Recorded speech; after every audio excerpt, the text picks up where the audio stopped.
నామమునకు మహిమ కలుగును గాక. మీ అందరికీ షలోం. ఈరోజు ఒక చిన్న విషయం చూద్దాం. ఏంటంటే పాపం అంటే ఏంటి, తర్వాత క్షమించబడే పాపం, క్షమించబడిన పాపం. ఈ పాపాల్లో ఎన్ని రకాలైన ఉన్నాయి, ఏది క్షమించబడుతుంది, ఏది క్షమించబడదు, తర్వాత నిలిచి ఉండి పాపం ఏంటి, ఈ విషయాల గురించి కొన్ని విషయాలు మనం చూద్దాం ఈరోజు. బైబిల్ ఏం చెప్తుందంటే హెబ్రీయులకు రాసిన పత్రిక 10:26-27 వచనాలు ఏమంటుందంటే, మనము సత్యమును గూర్చి అనుభవ జ్ఞానం పొందిన తర్వాత బుద్ధిపూర్వకంగా పాపం చేసిన ఎడల పాపమునకు బలేకను ఉండదు, కానీ న్యాయపు తీర్పునకు భయముతో ఎదురుచూచుటయు విరోధులను దహింపబో తీక్షణమైన అగ్నియు నికను ఉండును అని ఉంది. అయితే పాపం, ఎక్కువ పాపం, మిషలైన పాపం, క్షమించబడిన పాపం, సాహసించి చేసే పాపం, ఈ పాపాల మనుషులు రకరకాలుగా చేస్తారు. ఒకటి ఏంటంటే ఎక్కువ పాపం, తర్వాత మిషలైన పాపం, క్షమించబడిన పాపం, సాహసించి చేసే పాపం. ఇప్పుడు నేను చదివిన హెబ్రీయులకు రాసిన పత్రిక 10:26-27 వచనాలు ఏమని రాసిందంటే, మనము సత్యమును గూర్చి అనుభవపూర్వకమైన జ్ఞానం పొందిన తర్వాత బుద్ధిపూర్వకంగా పాపం చేస్తే, అంటే డెలిబరేట్లీ కావాలని తప్పు చేస్తే ఆ పాపమునకు ఇక బలి ఉండదు, కానీ న్యాయపు తీర్పునకు భయముతో ఎదురుచూచుటయు విరోధులను దహింపబో తీక్షణమైన అగ్నియు నికను ఉండునని ఉంది. అసలు పాపం అంటే ఏంటంటే, పాపం చేయి ప్రతివాడు ఆజ్ఞను అతిక్రమించిన, ఆజ్ఞాతిక్రమమే పాపం. తర్వాత అందుచేత నన్ను నీకు అప్పగించిన వానికి ఎక్కువ పాపం కలదని చెప్పాడు మెస్సయ్య గారు. యోహాను సువార్త 19:11 వచనంలో ఎక్కువ పాపం ఏంటంటే మెస్సయ్య గారిని అప్పగించడం వలన ఎక్కువ పాపం కలుగుతుందని చెప్పాడు. యోహాను సువార్త 15:21 ఏం చెప్తారంటే, నేను వచ్చి వారికి బోధింపకుండా ఎడల వారికి పాపం లేకపోను, ఇప్పుడైతే వారి పాపమునకు మిషలేదన్నాడు. ఇది దేనికి అప్లై అవుతుందంటే, ఉదాహరణకి యేసుక్రీస్తు అనేది ఆయన పేరు కాదు, ఆయన యొక్క ఒరిజినల్ పేరు కాదు అని చెప్పాం. చెప్పిన తర్వాత ఆయన యొక్క పేరు యెషువా మెస్సయ్య అని చెప్పాం. చెప్పిన తర్వాత అతనికి పాపం ఎప్పటి వరకు ఉండదు, యెషువా మెస్సయ్య అని తెలిసే వరకు పాపం లేదు. నేను వచ్చి వారికి బోధింపకుండా వారికి పాపం లేకపోను, ఇప్పుడైతే వారి పాపమునకు మిష లేదంటే ఇప్పుడు తెలిసిన తర్వాత ఇక పాపానికి మిష ఉండదు. తర్వాత మనము సత్యమును గూర్చి అనుభవపూర్వకమైన జ్ఞానం పొందిన తర్వాత బుద్ధిపూర్వకంగా పాపం చేసిన పాపంకి ఇక బలి ఉండదు. అంటే మనకు కావాలని మనకు తెలిసిండి చేస్తుంటే ఆ పాపానికి ఇక క్షమాపణ ఉండదు. ఇంకో రకమైన పాపం ఏంటంటే సాహసించి పాపం చేయటం. అయితే దేశమందు పుట్టినవాడే కానీ పరదేశీయే కానీ ఎవడైనా సాహసించి పాపం చేసిన ఎడల వాడు యావేను తృణీకరించిన వాడు కనుక అట్టివాడు నిశ్చయంగా జనుల్లో ఉండకుండా కొట్టివేయబడును. సంఖ్యాకాండం 15:30-31 వచనాల్లో మనకు కనిపిస్తుంది సాహసించి పాపం చేయటం అనమాట. కనుక ఇప్పుడు ఏం జరుగుతుంది అంటే, తెలియలేనిసేపు అది పాపంగా పరిగణించకూడదు.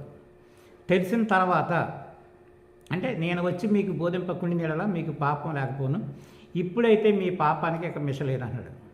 కాబట్టి చెప్పిన తర్వాత సత్యం అనేది తెలిసిన తర్వాత, సత్యం అనేది తెలియలేనప్పుడు ఒక రకం ఉంటుంది, సత్యం అనేది తెలిసిన తర్వాత తెలియజెప్పబడిన తర్వాత ఇక ఆ పాపానికి మిష ఉండదు అనమాట. కనుక ఏమేమి సత్యాలు మీరు తెలుసుకున్నారు ఎంతవరకు చూడండి. మేము ఏం చెప్తున్నామంటే ఆది అపోస్తలుల బోధలు ఆయన పేరు యేసుక్రీస్తు కాదు, జీసస్ కాదు, ఈసోస్ కాదు అని చెప్తూ, అలాగే యేసా మసీహ్ కాదు, ఆయన పేరు యెషువా మెస్సయ్య అని చెప్తున్నాం. ఈ విషయం గ్రూప్లో ఉన్న అందరూ గ్రహిస్తున్నారు. మీరు మళ్ళీ అదే పందాలో తెలిసి ఉండి కూడా తప్పు చేస్తే మాత్రం మీ పాపానికి ఒక మిష ఉండదు. అలాగే ఆది అపోస్తలులు ఏం బోధించారంటే సబ్బాతు దినాన్ని బోధించారు, కానీ ఆదివారం ఆరాధన దినంగా వాళ్ళు బోధించలేదు. మీకు ఎంతవరకు ఆ విషయాలు మీకు తెలియకపోతే మీకు పాపం లేదు, కానీ ఇప్పుడు తెలిసిన తర్వాత మీ పాపానికి ఒక మిష ఉండదు. కాబట్టి ఆదివారం ఆరాధన అనేది బైబిల్ ఎక్కడ లేదు. వాళ్ళు సబ్బాతు రోజునే ఆరాధన చేస్తారు, కాబట్టి మీరు సబ్బాతు రోజునికి మీరు మార్చుకోవాలి. అలాగే ఆది అపోస్తలులు ఇచ్చిన బాప్తిసం, ఏ ఒక్క అపోస్తలులు కూడా తండ్రి యొక్క కుమారు యొక్క పరిశుద్ధాత్మ ఒకే అని బిరుదుల్లో బాప్తిసం ఇవ్వలేదు. వాళ్ళందరూ కూడా యెషువా మెస్సయ్య నామంలో బాప్తిసం ఇచ్చారు.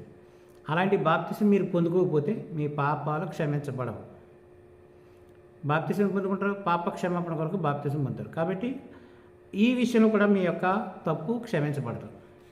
ఇలాగ పండుగలు అంటే క్రిస్మస్ తప్పు, అలాగే Good Friday, Easter Sunday, Lent, మట్లాద్వారం, ఇవన్నీ కూడా బైబిల్లో లేని. ఇక మరి బైబిల్లో ఉన్నవి ఏంటంటే పస్కా, పులిరొట్ల పండుగ, పెంతెకొస్తు పండుగ, జ్ఞాపకార్థ సుంకధ్వని పండుగ, పాప ప్రాయశ్చిత్తార్థ పండుగ, తర్వాత పర్ణశాల పండుగ, అంచెదినం, ఇవన్నీ బైబిల్లో ఉన్న పండుగలు. ఆ పండుగలు మానేసి ఈ పండుగలు మీరు ఆచరించాలి. ఇవి ఆచరించట్లేదు అనుకో అంటే మీరు మిషలైన పాపంలో ఉన్నారని అర్థం. కనుక మీకు ఇప్పుడు ఏంటంటే విషయం ఏంటంటే, మేము వచ్చి మీకు బోధింపకుండా పాపం లేదు, కానీ ఇప్పుడు బోధ విన్న తర్వాత నీ ఇష్టం వచ్చిందని నడుస్తుందంటే మీరు మిషలైన పాపం ఉన్నట్టు అర్థం. అలాగే ఒకవేళ సాహసించి పాపం చేస్తే దానికి తగిన శిక్ష, దానికి తగిన మూల్యము చెల్లించుకోవాల్సి వస్తుంది. కాబట్టి మీరు అనుకోవచ్చు, కృపకాలంలో ఉన్నాము, మన ఇష్టం వచ్చిన ప్రవర్తించవచ్చు, మనం ఎన్ని చేసినా ఏం చేసినా సారీ చెప్పేది సరిపోద్ది, లేకపోతే క్షమించడానికి ఆయన ప్రార్థన చేసుకుంటూ సరిపోద్ది అని మాత్రం కలలు కనకండి. ఎందుకంటే ఏదైతే మీకు బోధించబడిందో, మీరు అసత్యం ఉన్నప్పుడు సత్యాన్ని మీకు బోధించిన తర్వాత ఆ సత్యానికి సంబంధించిన అనుభవ జ్ఞానం మీరు పొందిన తర్వాత బుద్ధిపూర్వకంగా తప్పు చేస్తే మాత్రం మీ యొక్క తప్పు లేకపోతే మీ యొక్క పాపము క్షమించబడదు. మళ్ళీ పైగా ఏం చెప్తున్నాడంటే, న్యాయపు తీర్పుని ఎదురు చూచుటయు భయముతో విరోధులను దహింపబో తీక్షణమైన అగ్ని ఉంటాడు. అంటే అగ్ని ఉండడానికి రెడీగా ఉండవాలని చెప్తున్నాడు. కాబట్టి ఎప్పుడు కూడా క్రొత్త నిబంధన సువార్త అనేది చాలా తేలిగ్గా తీసుకోకండి. పాత నిబంధన కఠినంగా ఉందనుకోండి. పాత నిబంధన కంటే మరీ కఠినమైంది క్రొత్త నిబంధన సువార్త. వన్స్ ఒకసారి ఇది తెలియపాటు చేసిన తర్వాత దానికి మీరు విధేయత చూపించకపోతే తగిన శిక్ష, తగిన మూల్యం చెల్లించుకోవాల్సిన పరిస్థితి ఏర్పడుతుంది. కాబట్టి ఆ విషయాలు గుర్తుపెట్టుకుని సరదాగా టైంపాస్ కోసం గ్రూపుల్లో చాటింగ్ చేయడం కాదండి. మీకు తెలియలేని విషయాలు ఏమంటే మీరు తెలుసుకోవాలి. మీరు వెంబడిస్తున్న మార్గం తప్పు అనుకున్నప్పుడు దాన్ని వదిలేసి మంచి మార్గంలోకి రావాలి. పరిపూర్ణమైనది వచ్చినప్పుడు ఆ పరిపూర్ణమైన మార్గాన్ని వదిలిపెట్టాలి. అదేనండి. కనుక ఈ విషయాన్ని మీరు అర్థం చేసుకొని మీరు సత్య సంబంధులుగా మారాలని కోరుకుంటూ మరి ముగిస్తున్నాను. తండ్రి యొక్క చిన్న చిన్న హెచ్చరిక మాటలను మీ వెనుకలో దీవించి ఆశీర్వదించును గాక.